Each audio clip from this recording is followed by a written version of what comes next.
ملا یازر الفقیہ، یہ آپ کی بڑی کتاب، اس کتاب میں ہے کہ کالا لباس فرعون کا لباس۔ جی ٹھیک ہے۔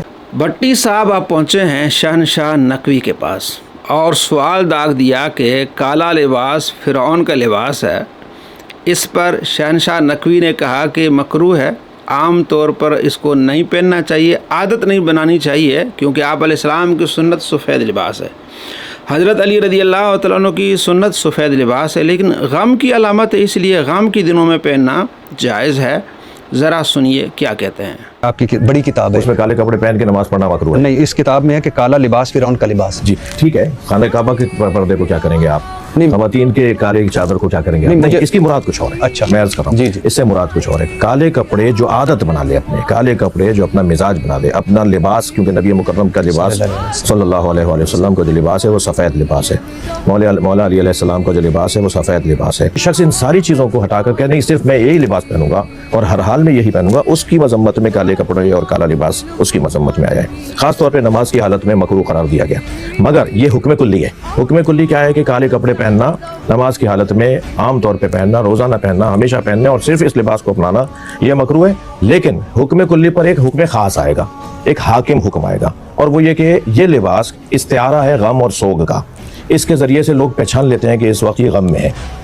تو جو خاص ایام ہوتے ہیں جیسے محرم ہے، سفر ہے، یا کوئی شہادت کی تاریخ ہے، اس میں اگر کوئی لباس وہ پہنتا ہے اور وہ اس وجہ سے اپنا لباس اپنا رہا ہے کالا لباس، کہ وہ یہ ظاہر کرے اور یہ ثابت کرے کہ میں غم میں ہوں، تو وہ ایک حکم خاص آ جائے گا اس کے لیے۔ وضاحت کی کہ ایک حکم عام ہے اور ایک حکم خاص ہے۔ حکم عام یہ ہے کہ آپ لباس کالا نہ پہنیں، لیکن حکم خاص ہے کہ خاص دنوں میں، یعنی کہ ماتم کے دنوں میں آپ اس کو پہن سکتے ہیں، یہ غم کی علامت ہے۔ تو یہ مانتے ہیں کہ یہ مکروہ ہے عام طور پر، اور ان کی کتابوں میں لکھا ہوا ہے جہنمی لباس، اصول کافی میں لکھا ہوا ہے، اور اسی کتاب ملا یاد الفقی میں لکھا ہوا ہے کہ جہنمیوں کا لباس ہے کالا لباس۔ اہل سنت کی کتابوں میں ایسا نہیں ہے۔ اہل سنت کالے لباس کو جائز سمجھتے ہیں۔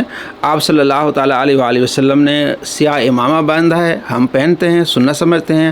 آپ صلی اللہ تعالیٰ علیہ وآلہ وسلم نے سیاہ چادر پہنی ہے، یہ بھی لباس میں شامل ہے، ہم پہنتے ہیں، اور لباس بھی بعض اوقات پہن لیتے ہیں، اس میں کوئی حرج نہیں ہے۔ اور بالخصوص ہم اس کو منع کرتے ہیں خاص طور پر محرم کے دنوں میں، کیونکہ آپ علیہ السلام کا فرمان ہے من تشبہ بقوم فہو منہم، جو کسی قوم کی مشابہت رکھے گا وہ انہی میں سے ہوگا، کیونکہ انہی دنوں میں خاص یہ سفید کی بجائے یہ کالا لباس پہنتے ہیں، تو بس اتنی دوری کرتے ہیں۔ ادروائز اہل سنت کالے لباس کو پہنتے ہیں، امامہ پہنتے ہیں، چادر پہنتے ہیں، لیکن کمینے آدمی جھوٹ بولتے ہیں۔ شیعوں کی کتابوں میں ہے کہ یہ کالا لباس جہنمی لباس ہے، اہل سنت کی کتابوں میں نہیں ہے۔ یہ آپ کے بڑے بھی یہ کام ڈال کے گئے ہیں، بلکہ کئی بڑوں نے تو یہاں تک لکھ دیا یہ جہنمیوں کا لباس ہے کالا لباس۔ کمینے کا کتنا بڑا جھوٹ ہے کہ ان کے بڑوں نے لکھا ہے کہ کالا لباس جہنمی لباس ہے۔ کمینے آدمی کتابیں پڑھ، یہ تیرے بڑوں شیعوں کے فتوے ہیں، ملا عید الفقی میں ہے، اصول کافی میں موجود ہے کہ جہنمیوں کے لباس ہے۔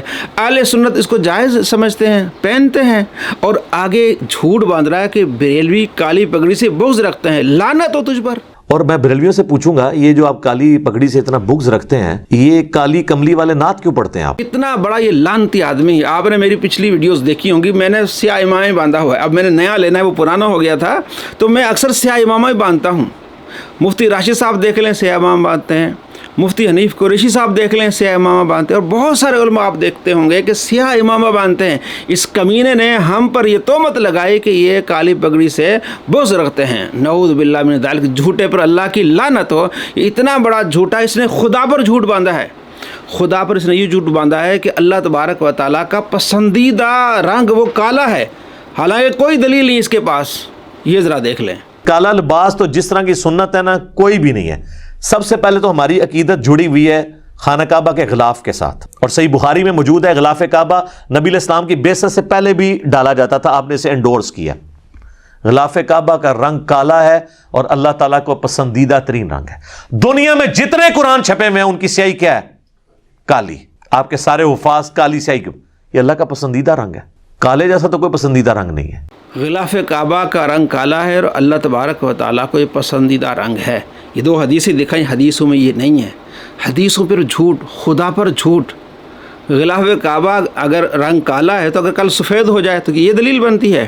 قرآن پاک اگر گولڈن کلر میں چھپ جائیں تو کیا یہ دلیل ہے؟ دلیل یہ ہونی چاہیے کہ آپ علیہ السلام نے فرمایا کہ اللہ تبارک و تعالیٰ کو پسندیدہ رنگ ہے، یا دلیل یہ ہونی چاہیے کہ قرآن پاک میں کہ اللہ تبارک و تعالیٰ فرماتا ہے کہ میرا پسندیدہ رنگ کالا ہے، خدا پر جھوٹ باندھا، جبکہ نبی علیہ السلام فرماتے ہیں کہ پسندیدہ رنگ کون سا ہے؟ وہ سفید ہے، کہ سفید رنگ کو پہنا کرو، سفید لباس پہنا کرو، یہ پاکیزہ ہے، خوشنما ہے، اور اپنے مردوں کو سفید لباس میں کفن دیا کرو۔ یہ آپ علیہ السلام نے فضیلت بیان کی ہے، وما ينطق عن الهوى ان هو الا وحی یوحی، کہ آپ علیہ السلام وحی کے بغیر بات نہیں کرتے۔